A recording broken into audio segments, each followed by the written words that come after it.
You ever chase a ghost in a machine only to catch it and realize it brought friends? This is a Mercedes S65 AMG twin turbo V12.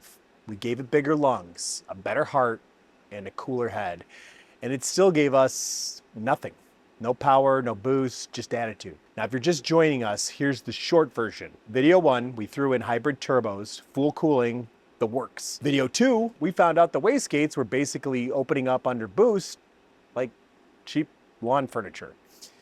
Video 3, you're watching it. We fixed the boost. Finally get the power, and just as the numbers start looking right,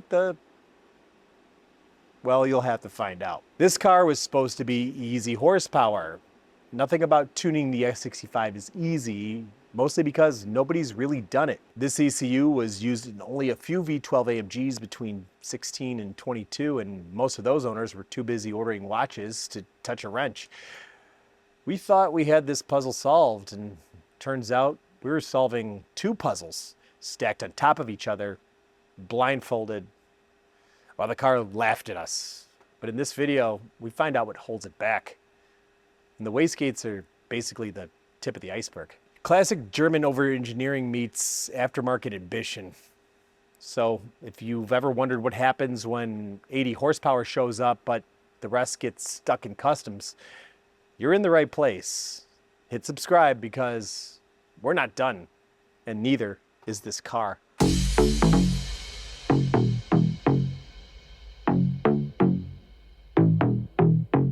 All right, so after over a month of waiting, we finally got our package, and here it is, an aftermarket wastegate by Mamba, which is basically going to take the place of the stock wastegate that we're having issues with. These are fully adjustable, and the way that works is they come with springs in order to dial in the wastegate pressure that we're going to be wanting to run. Now, the thing that makes these custom is basically this rod that was set up by Knight's Turbo to make sure it fits on these particular housings with the bracket. We're pretty sure they're going to drop into place. Now, the big problem is that we are still going to have to adjust these in order to make sure that we get the right pressure out of the turbos. So it's going to take some thought before these things go in, and it's going to take some setup after. And I got Taylor here in the middle of the job. He's got a lot of the stuff exposed. The way we had to do that was by removing the subframe here.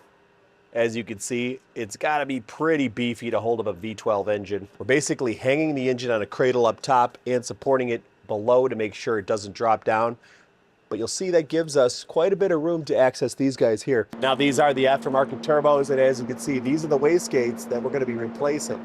That was the guy that was giving us trouble originally with the nut falling off, but with the subframe removed, we could access them pretty easily. Adjusting them still going to be a pain in the butt, so we'd like to make sure we try to think about this and set this up once, because this is not something we want to do each time we make a spring change, is pulling this thing down. We've got a tiny seep of oil, and we're not sure if that's coming out of the turbo seal. I'm probably going to take a picture of this and send this over to Knight's Turbo here. Maybe it's just coming out, you know, as the seal breaks in. We're going to double check, make sure we find out. All right, so we're just verifying everything before we go back inside, making sure that the black springs that we chose for these actually do open up at 17 PSI, and we're going to go over the original wastegates as well, just to verify we're all on the same page. This chart here, we'll see we are using the black right here, the black spring, and you can see 17, but that 17 is the base spring pressure, which allows us to go up to 18 depending on how high we adjust it, all the way to 26. Now 17 is our base, but it doesn't necessarily mean we're going to be able to reach 17, because you could be in a situation where the pressure side of the turbo manifold itself is opening up and it can't keep that 17 PSI, even though the 17 PSI is on the boost side to push it open. So what we have to do is set it there, and then we might have to adjust to kind of hit that target. Now this thing fully open around 14 PSI, but where it starts moving, it's not moving right there, right about 7 PSI. And that's what we call crack pressure versus full open pressure. So this is 7 PSI crack pressure, 14 PSI fully open. Now let's test the new wastegates.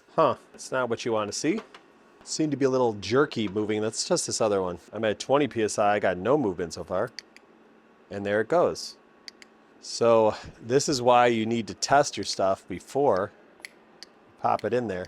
Now we got some movement, but those first few weren't touching that wastegate at all, which means that wastegate would have been closed. And I had this thing pegging out at 25. Now it could just be that this thing is a little stiff from being reassembled, but that's not what we want to see. And even now that I've got this thing moving, it seems to be a little better now that I got it moving, but it doesn't stop moving all the way to 30 PSI. And that stopped 30 PSI. That can't be right. Now I'm gonna have to verify what springs were put in here from the get-go, but this is a good reason why you should check your parts before slapping these in there. Because had these been stuck when we went for those first few rips, we'd be in an overboost situation. That could be potentially catastrophic for the engine. 2 blue, 2 orange, 2 green, gray, and yellow. I've got no black springs with everything else listed. So we assumed that the black springs were the ones that were in there. And if the black springs are in there, if that's the proper movement range we're supposed to be seeing, or if something's binding up inside there. So let's get these apart before they go on.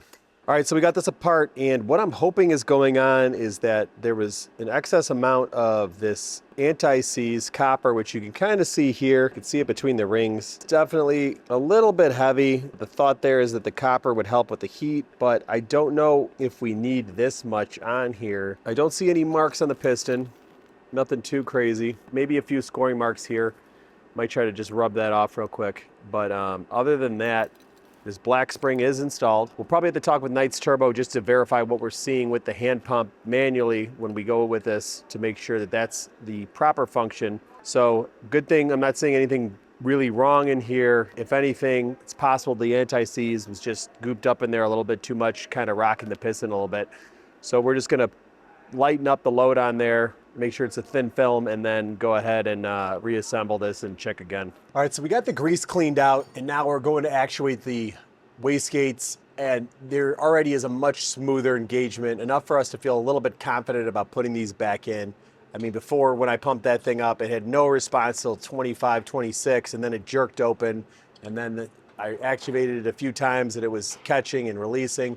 Now it looks at least pretty smooth, so I'm happy with that. 17 PSI, it appears to be our crack pressure. We start to see movement about here. We're hitting 17, starts to release. It's looking like a pretty even engagement all the way through. Already that looks a lot better. Taylor, I know you were telling me you got a little bit more work left to do. What are you working on? Yeah, so when I had the subframe off, I had to remove one of the hydraulic lines for the steering. So I just had to go through the teach-in process for the steering and bleed the hydraulic system. Just button up everything, scanning codes, make sure I don't have anything that I left disconnected. Once you're all done with that, Taylor, why don't you just take it on an easy drive? Try not to get into boost yet, just because I don't know what those wastegates are going to do. You know, put a few easy miles on it. Hopefully, this will be it. We'll finish it off and get to see some big numbers. Being that the engine on the car is a Mercedes engine, and it's actually found in the Pagani Huayra, the customer had an interesting question on if he could get Pagani tips on the exhaust we had built for him. So he's redoing the bumper, and we're still finishing up the turbos, but he wanted the car to have a more straight section. So we went with the valve setup. Now, being that Pagani doesn't really sell exhaust tips that you can get easily, we had to come up with something of our own. So we referenced some pictures, and we basically saw that it used more or less a fluted or belled end tip. We basically have a stainless steel section here, 3-inch, and this flares up to about 3.5.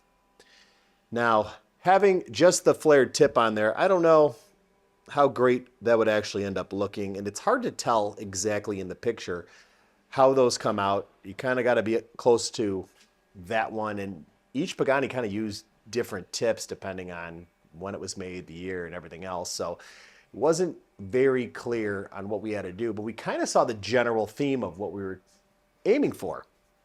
So the idea here is we have the flare, and the 3 inches doesn't look quite beefy enough for the car, doesn't really fill it out, but the lip does, but then it looks like a weird flared lip. So what Cody came up with is basically we're gonna have a shell that goes on here, and we're gonna have a little bit of a gap. So that way we get the full effect of a 3-inch tip, but we still get the flare of the bell, and it's all finished in a nice brushed stainless. The way we did that was taking the 3-inch, flaring for the bell, and then also swedging up the pipe that'll basically slide over this guy. Cody's gonna figure out the distance, make sure they're all even. We're gonna go ahead, weld these guys together, and then Cody's gonna attach them to the rest of the car. I think it's gonna look pretty trick, and I'm actually glad the customer had suggested it, because this exhaust tip actually might be something we try to replicate here in the future. I'm pretty happy with how these are coming out. So these tips are more or less in place, and we also have the valve set up too. Now we're finalizing both the tip placement, because he has this new carbon diffuser back here that's going on, and it's gonna need some body work to not only match this part, but get that carbon diffuser sealed up and tight in there. And we don't wanna quite have these things sealed up and fully on there before we're finished. So this valve, you can see this is the straight section going in, and this is the cutoff for the quiet. This will make the car a little bit quieter when we're in a reduced mode. We also might end up swapping out the resonator on the loud side. This is the previous 3-inch one we used. We might actually go to a straight pipe, but with the split off and having all 4 of those open, it might be loud enough. I'm kind of hearing possibly a more refined tone in general, just going to this quad canister setup, which I love doing on cars, but we're not quite finished yet, but you'll be hearing that in a little bit. All right, we are back from the test drive. New wastegates are in, and I've got some things to go over. Now, the wastegates had a stronger spring than stock, 17 PSI, and we set that up for the preload with 17 PSI. Now, what I'm seeing inside of here is, while the boost is higher, we are still using way too much duty cycle to try to hit the target. This is still a good sign, even though we're not hitting that target, because I didn't want to set it up too much, have this thing overboost, and run into a problem. We're going to be doing our logging on the street for now, because if I put this on the dyno and have to take the car off and on the dyno to adjust the wastegates every time, it's going to be a problem. Now, if you think about it, the issue we were running into before was more based off the manifold design than it actually was the wastegate. Too much manifold pressure pushing the wastegate open. So we haven't changed that. We've gotten a better wastegate with a stronger spring, an adjustable spring if we need be, but one that allows us to set the preload all the way up to 26 PSI, but we don't want to go that high. We're essentially going to have to, even though the spring is 17 PSI, match what the wastegate is pushing open in order to try to get this at our target duty cycle and target boost control. So, while it wasn't exactly what I wanted, this is a good sign. We moved in the right direction without changing anything, thus confirming the issue with the car. Is this spring going to be enough? Well, that's what we got to find out. Hopefully, it's just a matter of setting preload, but we're going to do that now, and then we're going to keep logging it. And once we get it to the right place where I feel like boost is being controlled properly, we'll get it on the dyno and get those final numbers, hopefully. All right, so I'm bringing out this sheet again, and I told you guys before we had it at the black spring, 17 PSI at 3 millimeters of preload. What is good is we were hitting 14 PSI roughly before. Now we're actually getting close to that 17. We're just underneath, so we added a few PSI of boost, but it should be commanding higher than that, because technically it's bleeding some of them off. It's almost got the wastegate fully diverted off. It's bleeding it off to try to hit a higher target boost, and it just can't hit it. So we're going to need to go quite a bit higher. And looking at this, I'm probably going to want to put somewhere near 8 millimeters of preload, so that way we don't have to do this twice. Am I worried about putting too much? Slightly, but at the same time, we're at least 3 PSI off of our target. So knowing that each turn of the nut, and each millimeter it moves, adds about a half PSI of boost, according to this chart, we're probably going to want to go at least an additional 5 millimeters of preload, putting this somewhere just over 8.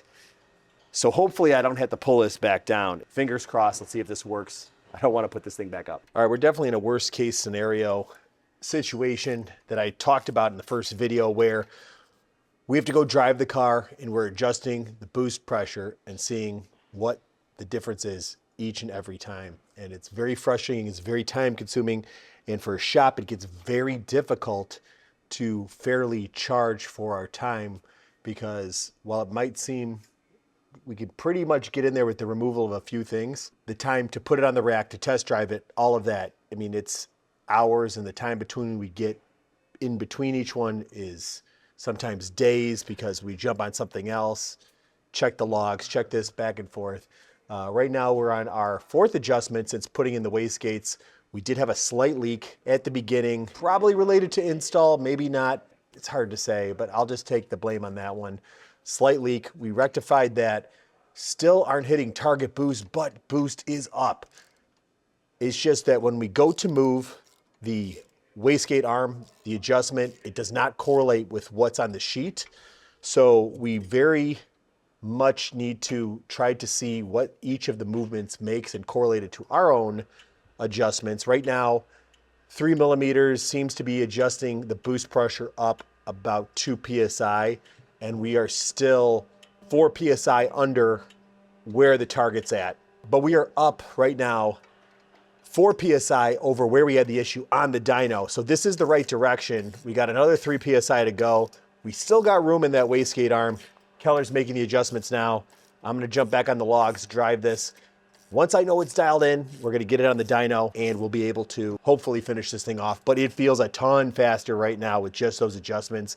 And I'm actually pretty excited about feeling it once we're in that area that's giving us the target boost, which should be somewhere around 23 PSI. Car is back on the dyno after all of that street logging, seeing some very promising things in the logs on the street. We strap it down and I'm throwing another curveball.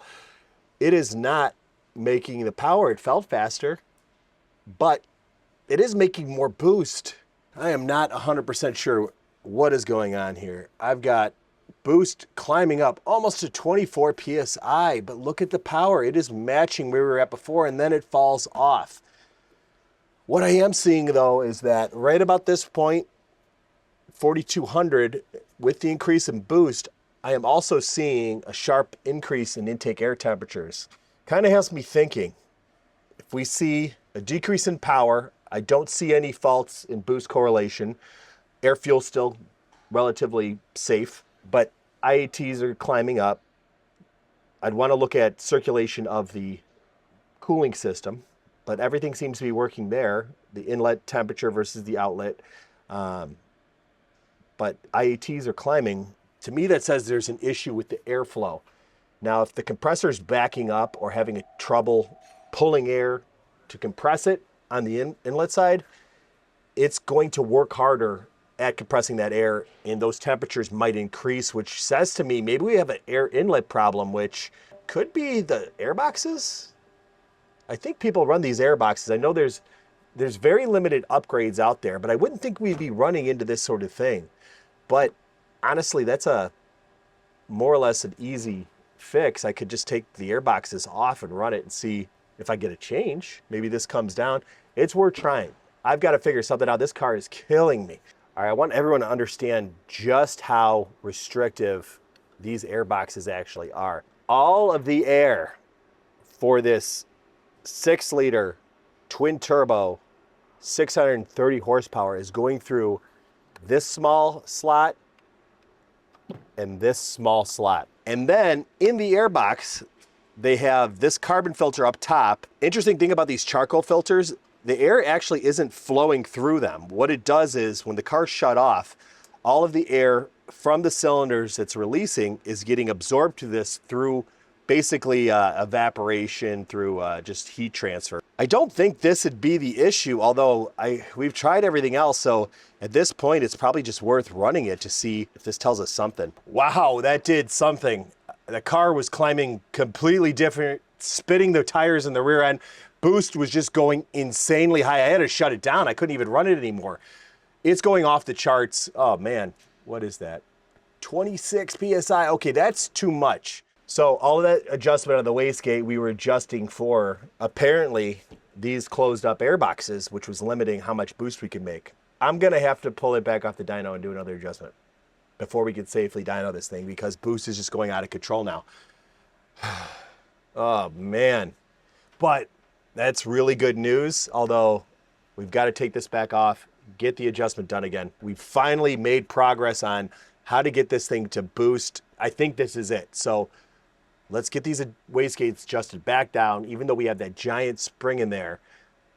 I still think that that was mostly the issue of the wastegates pushing up, judging by us disconnecting the wastegates from the control. There was something to that. We were able to increase boost by throwing that spring in there, but we just weren't making the power and weren't making controllable boost. Let's hopefully adjust this one last time. All right, now we went from 14, barely making 14 PSI on those old wastegates, swapping out the new wastegates and a few spring renditions. We were able to get to just under 20 PSI. Now, that still wasn't quite enough, and we were seeing intake air temperatures rise up, so I finally just said, what if it's the airboxes? Took those off. The boost went nuts, went way higher than 26, which is the size spring we have in there. Is that spring now too much? Do we have to back it down one in order to keep this thing under control? We're about to find out. Something's gonna happen. Let's see what does.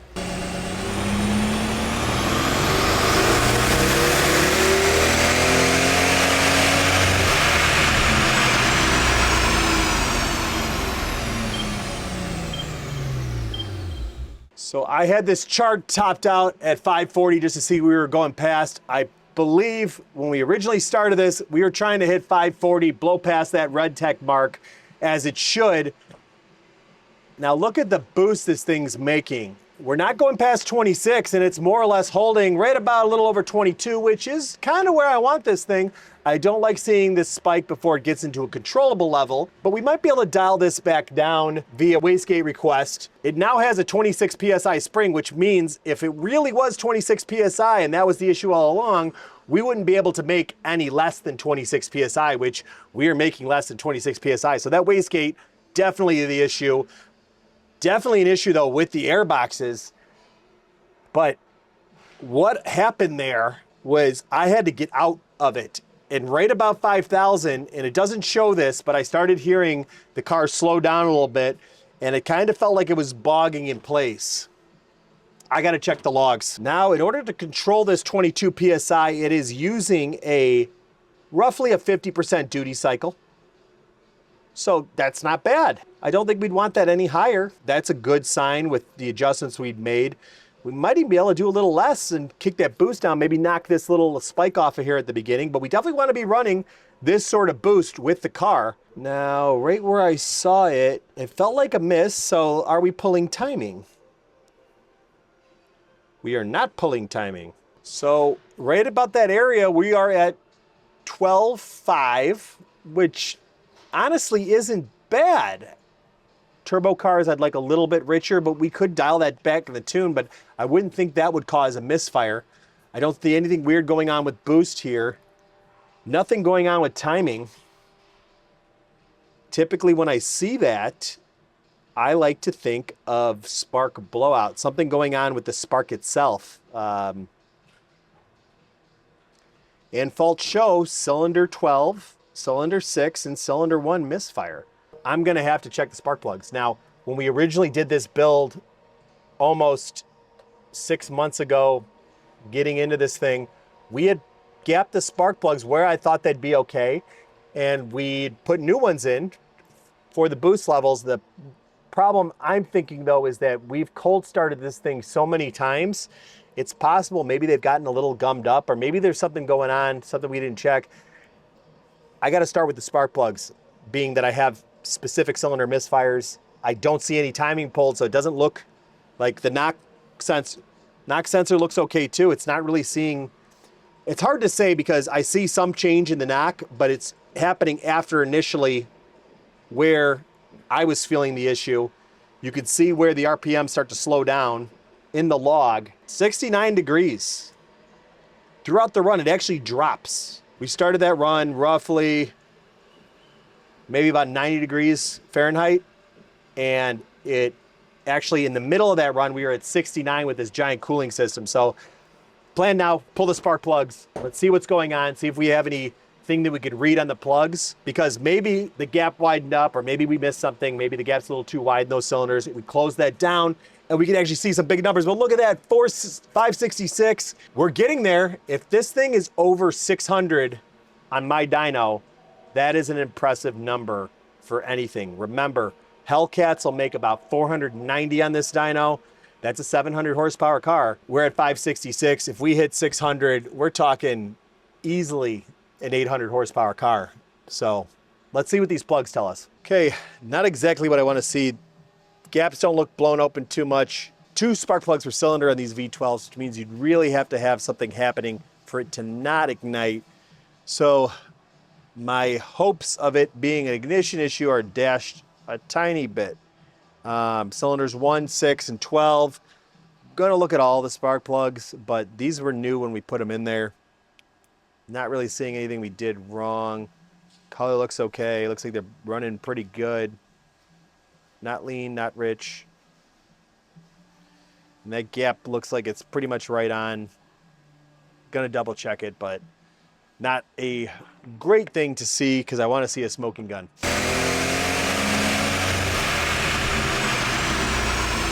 Oh, what was that? What was that?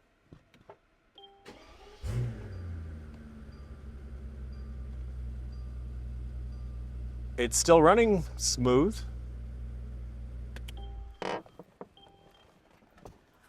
That wasn't a miss, and it wasn't. Didn't feel like a misfire.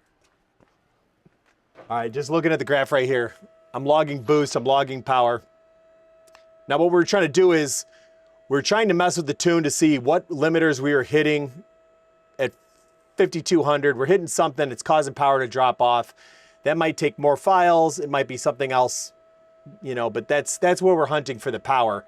Right now, I was telling you guys about that miss, and also I'm a little scared to stay in it, so I'm being super cautious after there. But this last run, as you can see, we're holding boost all the way through, 24 PSI. This last run, 25, and look, shoots down. What does that say? I heard a pop, and scared me. Jumped in, shut it down, looking at this thing, boost falls off, something blew up. The hose split. So this hard coupler right here that Mercedes makes, the plastic burst right here. That sucks. And that is not something that you want to just retape, reglue, stick back down there for the sake of numbers. I was supposed to take this thing off anyway and switch the springs, and I was really just trying to push through with the tune because we're going to be running big boost numbers anyway. I mean, ultimately, I want this thing at 24 PSI, trying to figure out the tune, but this car has to come off again. You think about it, all we did was put turbos on there, and when we were initially testing it, we were running it stock thinking, hey, we should be making, you know, similar boost. Maybe the boost profile is a little bit different, but that intake was a restriction at that point. Now, it kind of brings into the question of the wastegates. However, the fact that we were able to get a better seal and increase the boost simply by switching those wastegates out, and the testing that we did where we were disconnecting the wastegate, holding it down, and seeing the boost increase, we definitely had an issue there. And I know from our previous videos that just cranking up the stock wastegates didn't do anything. Like, it wasn't enough. They were still pushing open. Now, would it have been better had we taken off the airboxes? Maybe we would have seen an increase, but boost was still trailing off. It was still pushing open, and we were able to verify that. So, man, it looks like we kind of have 2 issues going on, now 3 issues, and I need to get a coupler for this. Probably something better than OE. Because if this one's splitting, I think somebody sells an upgraded one of these, but that's not going to be quick. I'm not going to have this here in a day. And I should put the springs in. Oh God, I do not want to pull this car back off, and I'm going to have to, which means we're going into part 4. So what did we actually accomplish here? Well, we confirmed the turbos work. We found out the wastegate springs are still too stiff, but we fixed the boost issue and added 12 PSI to the system. We hit over 80 horsepower on the baseline, and that's with 10 degrees of timing pulled out, and just when things were getting spicy, pop goes the throttle boot. But here's the truth. This is what real progress looks like. It's ugly, expensive, it's frustrating. It's mechanical therapy with occasional fire hazard. We figured out these airboxes are choking this thing harder than the EPA regulations, but turns out can't just throw parts at a Mercedes and expect it to say Donkey. You've got to ungerman it just enough for it to breathe. So what's next in part 4? We're dropping the spring size. We're designing an intake that breathes like a race car but still looks like it belongs in a Mercedes brochure. And we're going to be hitting the dyno again, this time with full boost, clean flow, and me behind the wheel explaining what it really takes to tune one of these monsters. And if it turns into part 5, I'll shave my mustache on camera. So here's the real question. How much power are you willing to leave on the table just to keep your engine bay looking stock? Drop your comments below, especially if you've wrangled one of these unicorns. Or if you have a solution that involves duct tape, zip ties, and blind faith. As always, stay loud, stay relentless, and we'll see you next time.